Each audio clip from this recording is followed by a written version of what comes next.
من كان يرجو لقاء الله فإن أجل الله لآت وهو السميع العليم. Dalam surah ini kita petik beberapa pelajaran. Pelajaran yang pertama, berhati-hati atau tercelahnya sifat at-takatsur, berlebih-lebihan. Tercelahnya sikap at-takatsur, berlebih-lebihan, berbangga-bangga. Dan yang kedua, terdapat peringatan, seorang itu jangan dilalaikan dari tujuan dia diciptakan di atas muka bumi. Apa tujuannya? Untuk beribadah kepada Allah. Kemudian yang ketiga, terdapat penetapan adanya azab kubur. Ini dari dalil-dalil ya, menunjukkan adanya azab kubur. Sebab diingatkan, nanti dia sadar ketika mendatangi apa? Kuburan. Kemudian yang keempat, terdapat bahwa kuburan itu bukan tempat persinggahan terakhir. Iya. Karena bahasanya di dalam ayat apa? Hatta zurtum al-maqabir. Dari kata ziarah. Ziarah itu apa? Kalau ziarah berkunjung kan? Berkunjung itu bukan dia menetap di situ. Ya, makanya istilah yang populer di kalangan orang belakang kalau diantar ke kuburan, kita akan mengantar mayat ke tempat peristirahatan terakhirnya. Mana pula terakhir? Itu keliru ya. Baik, itu tempat bukan tempat peristirahatan dan terakhir. Kata beristirahat juga itu perlu dicermati ya. Dan setiap orang yang meninggal itu beristirahat. Iya. Assalamualaikum. Baik. Jadi ini kuburan, seorang akan mendatanginya. Kemudian terdapat di dalam surah ini juga penetapan adanya hari kebangkitan dan balasan terhadap amalan. Baik, dan terdapat juga dalam surah ini bahwa seluruh manusia pada hari kiamat akan melihat neraka jahanam, mukmin maupun kafir. Mungkin ada yang bertanya, loh kok mukmin melihat neraka juga? Hah? Nah, itu kesempurnaan nikmat namanya. Jelas ya? Kesempurnaan nikmat.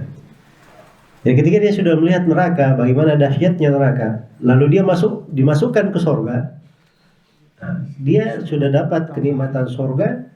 Nikmat lain, dia bersyukur kepada Allah tidak pernah menginjakkan kakinya di mana?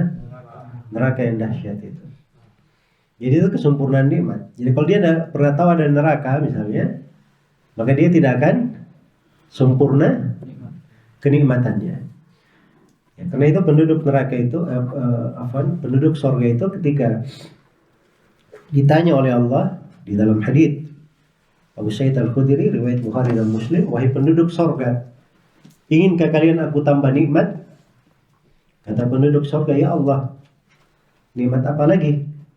Bukankah engkau telah memutihkan wajah kami, engkau telah menjauhkan kami dari neraka, engkau telah memasukkan kami ke surga. Jadi itu nikmat mereka sebut. Apalagi yang lebih besar daripada itu? Maka Allah menyingkap tirai, lalu penduduk surga pun melihat kepada wajah Allah. Dan itulah kenikmatan yang paling besar bagi penduduk surga di mana? Di dalam surga. Baik. Kemudian